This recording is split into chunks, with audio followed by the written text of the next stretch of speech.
Welcome to the Motherhood Alliance podcast, the podcast dedicated to empowering moms and families on their health and wellness journey. I'm Brittany Suttner. And I'm Andrea Rinkus. Together, we're here to explore holistic approaches that go beyond conventional medicine. Each week, we dive into topics that matter most to you. Everything from nutrition and mental health to alternative therapies and natural living. And whether you're a new mom navigating the early stages of parenthood or a seasoned pro looking for new ways to support your family's well-being, you're in the right place. Even better, all of our guests are local small business owners who you can actually talk to and work with. You can learn more about today's guest and connect with hundreds of other health and wellness professionals through our informative and easy-to-use directory at motherhoodalliance.com. Before we get started, keep in mind that this podcast is for informational and educational purposes only and is not a substitute for personal healthcare advice. Please consult your healthcare provider before making any changes based on the podcast content. Thank you for joining us on this journey. Are you ready to help your family thrive? Let's get started.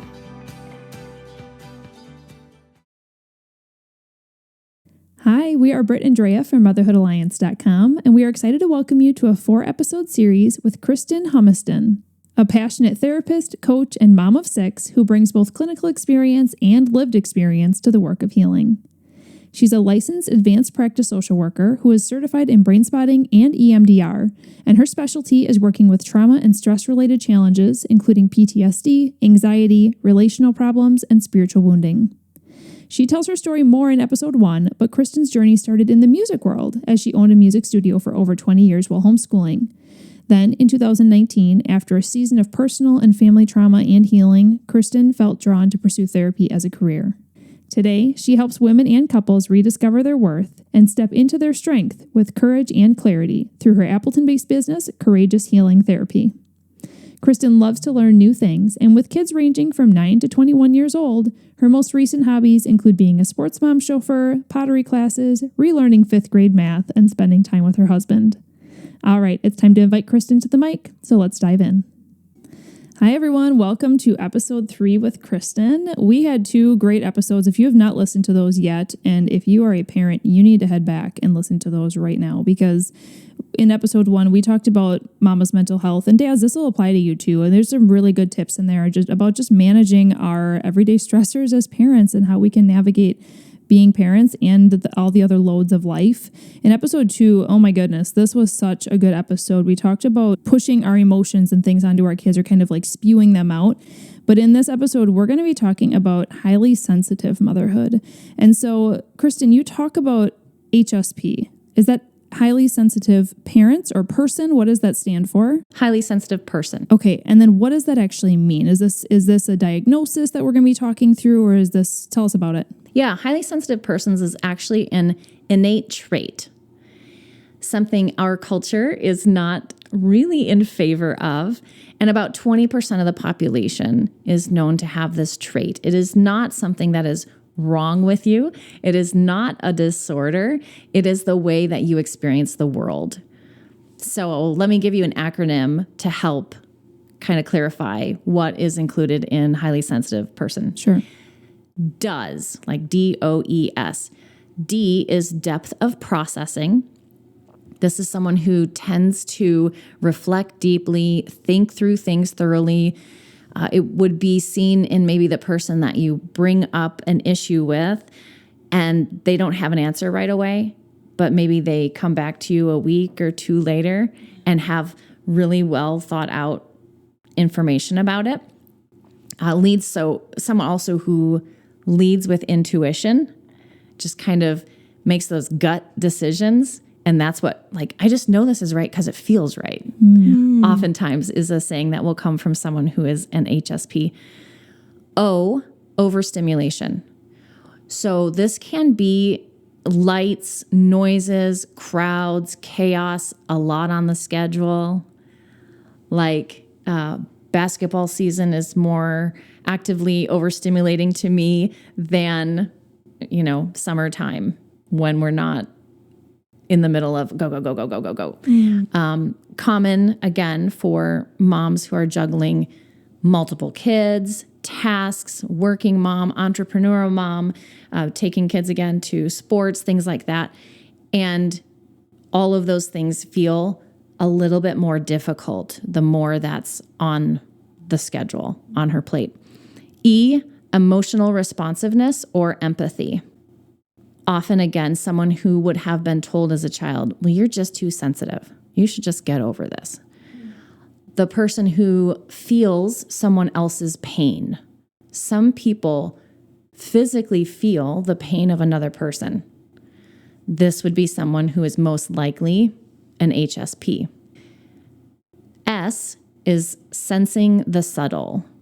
And DOES is an acronym that comes from Elaine Aron, is one of the primary researchers. She has a great website. You're going to link it in the show notes that helps people. It has an assessment on there, lots of research as to what this is. So if people are wondering, well, this kind of sounds like me, but I'm not sure, that would be a great place to go with Elaine Aron. Sensing the subtle, again, is someone who can pick up on nuances that others miss. When you're saying pick up on things other people's miss, I think about I am not a very observant person. When you're talking, so it's, if you're just rattling these off and I'm kind of checking my box or not checking my box for each one of these, that's kind of my gut reaction there. But when you talk about the overstimulated side, I'm like, yep, that is me. I need to turn down my car radio when the kids are in it, and I just get really overstimulated. So is this kind of you said it's only 20% of the population actually is an HSP or highly stimulated person. So is this kind of, you should be seeing all 4 of these traits to be considered highly sensitive, or is it just you could be really zoned in on 1 or 2 of them? Great question.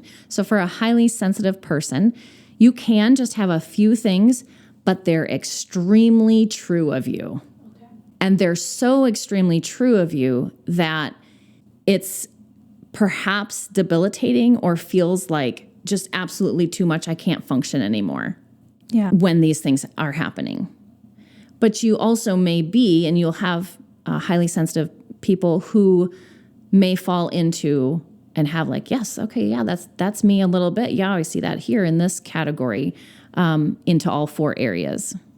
Is this something that can be developed based off your season of life, or, kind of makes it's higher or lower depending on what you're in? Because I think about before we had kids, time was my own. I could be selfish with my time. I could go for walks whenever I wanted to. I could take a nap if I wanted to. Then you have kids and time is not your own anymore. There's so much more stimulation. So like, can you almost not be an HSP in one season and then become an HSP? Or is this something where it's really ingrained in you and you would see this as a child starting from the beginning? It's ingrained. It's an innate trait.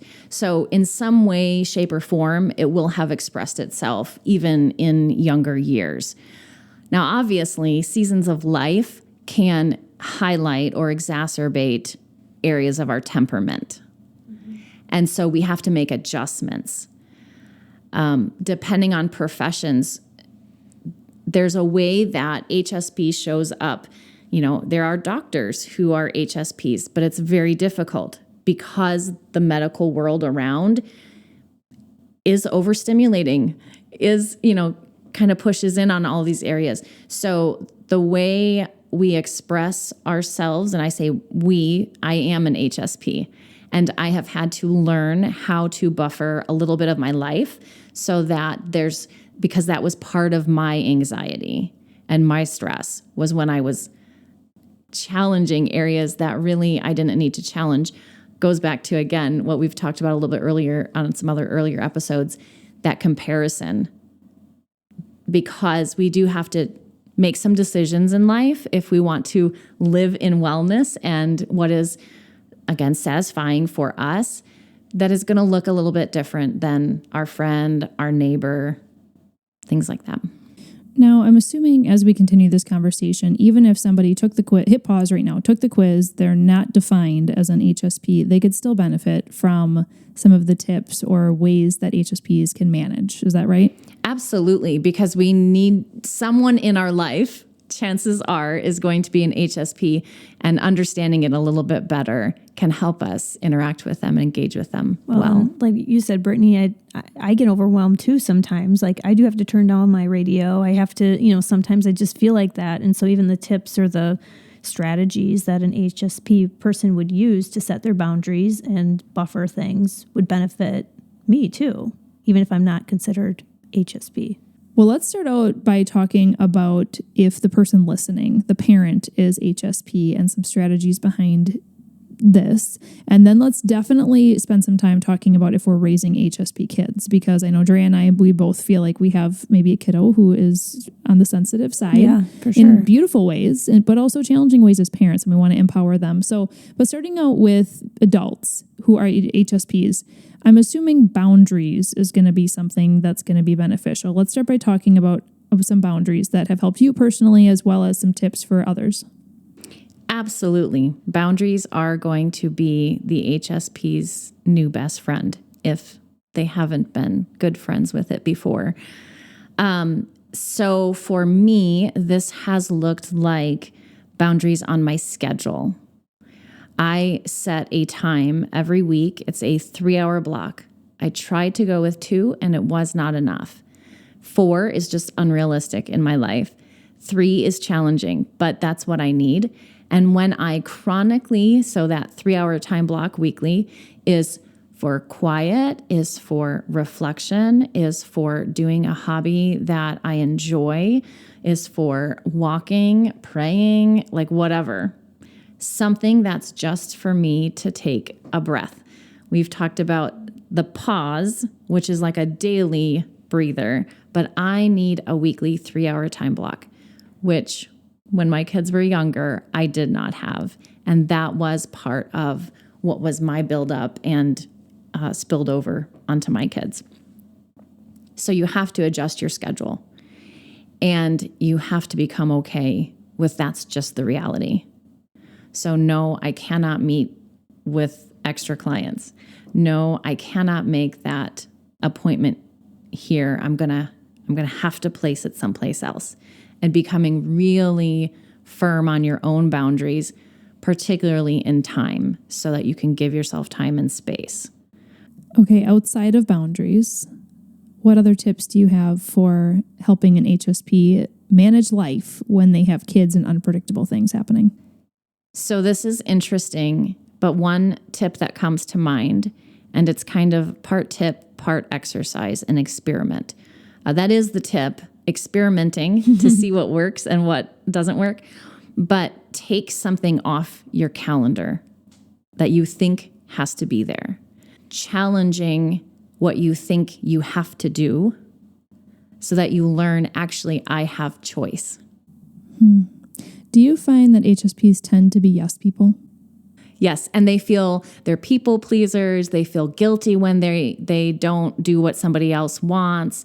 They can tend to want to manage everybody else's emotions, and they aren't okay if someone isn't okay because they're taking in their emotions. So it physically doesn't feel good, and they believe they should be making life better for everyone else.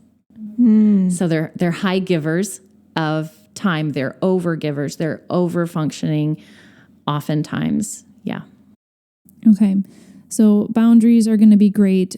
I think what I'm struggling with here is just understanding once somebody is able to recognize that they are an HSP or they have attributes similar, even if they're not kind of what the quiz says, the days are long, but the years are short.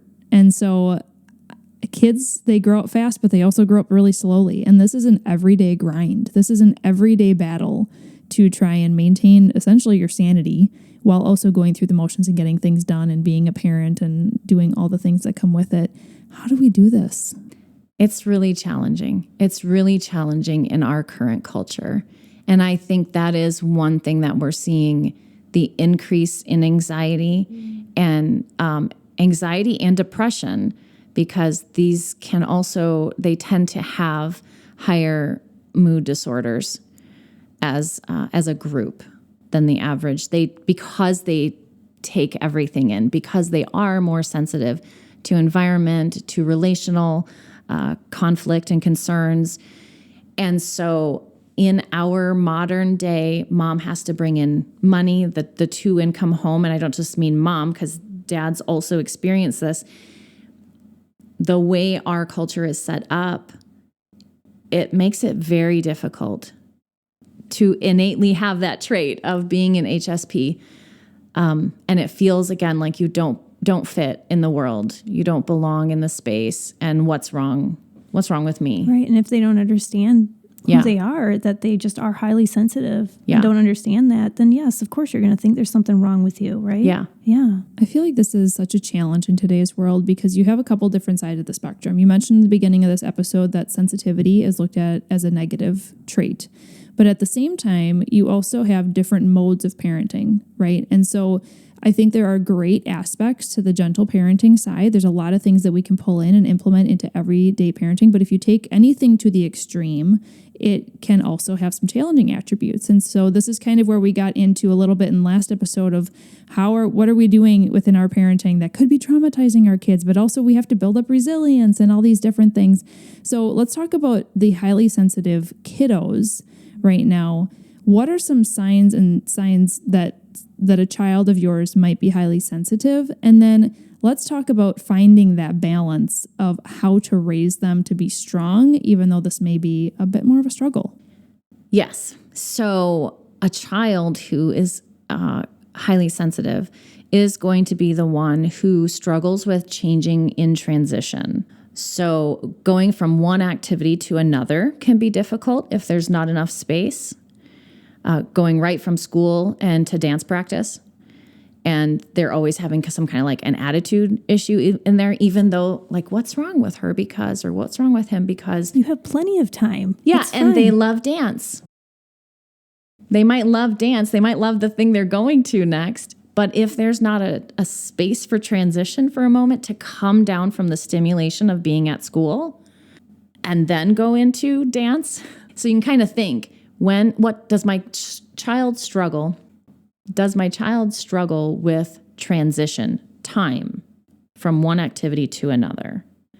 Does my child seem to be overly emotional or emotionally reactive that it doesn't fit the situation? They will need more time for, again, downtime, but verbal affirmation. You can see what environments are difficult for my child, or what environments do my child thrive in? Does my child thrive in? What environments does my child thrive in, and what environments does my child have more difficulty with?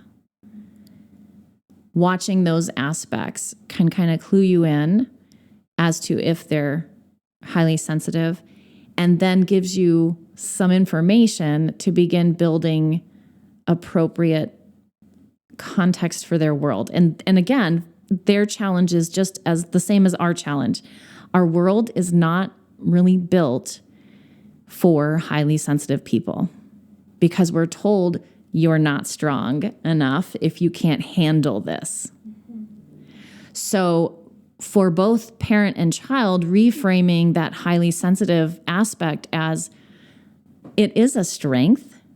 Their strength is different. Their strength is seeing, the child who sees another child hurting. That's a highly sensitive kid. And what a beautiful strength. We need those children because they're going to befriend the person who's hurting in their class. So beginning to reframe it as not fitting and as a problem into the gift that being highly sensitive is for both parent and child is a beginning step. It's a full package. Yes, it makes it difficult, and they are who bring a lot of beauty to our world. On that website too, we can, test ourselves. We can ask those questions for ourselves. Would that apply to our kids too? Yes, there's so much information. Okay, great. Yeah, she's done incredible work around this area. So I think as parents, I'm trying to apply how to parent these sensitive kids. Now, setting up some boundaries would probably be good. Having a little extra downtime at home would probably be good. But if you have one child who is not highly sensitive, and then you have one child who is highly sensitive, how would the parenting strategy, especially when it comes to, maybe the sensitive kiddo has more emotional outbursts or something else, how does your parenting strategy need to change when raising these kids? I think for the whole family, teaching and practicing naming emotions making regulating emotions a normal family activity. So I have one highly sensitive kiddo, highly sensitive. He was naming his emotions on his own at 4 years old.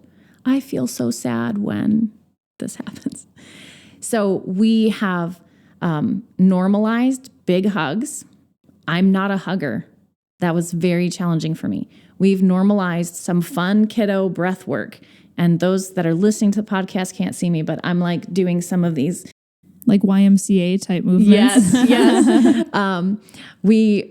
If there's a whole bunch of chaos going on in my home, again, I still have young ones and teenagers in the home. I'll just say, stop, wet noodle. And like we talked about in episode 1, we'll all just have loose muscles, relaxed muscle body, and like fall to the floor. Oh, that's hilarious. And it's laughable, especially if it's like just getting really chaotic, right? But we actually all know, and a kiddo will know after practicing that one time, man, that actually really worked. Well, everyone can feel the tension of chaos. Like, Yeah. there's yelling, there's dinner Yeah. cooking, everything's crazy. And if you just like, stop, poof, relax, okay, reset. And I think it's so beneficial for the one who's not sensitive to become aware of what life is like and the world is like for the sensitive one, because that builds their empathy. And that compassion and empathy are the things that are missing in the workplace by the time we're adults. And so what better way to say to all members of the family, we all have value, regardless of our personality build and our innate traits, and what are the strengths that each one of us bring. And the strengths of the non-highly sensitive is a little bit more, well, let's get this done. Decision-making without the delay. So learning to appreciate and utilize, even, kid-friendly, the strengths of each of them. And so it also is that highly sensitive person, saying to that child, hey, I understand this is really hard right now. Next time, we'll put a little space between this activity, or we'll come back and think about this commitment next time. Right now, we're doing this. And allowing the other non-sensitive child to come in and say, what do you think we should do to problem solve here? While this one's calming down, while you're hugging this one, then the non-sensitive can come in too and not feel like they're left out of whatever's going on over here with the hugging, so that both are appreciated and both are utilized in that process. Yeah, this is beautiful. Such a good topic. And like Drea, I'm sure everybody here who's listening can think of somebody who they think is highly sensitive, right? And just having some encouragement that there's different ways that we can help support them is so great. Do you work with kiddos, Kristen? I do not. I start about 16 plus. Okay, but you could work with the parents to help them Absolutely. with parenting strategies. Absolutely. Great. Well, we do have your social media and your website linked in the show notes.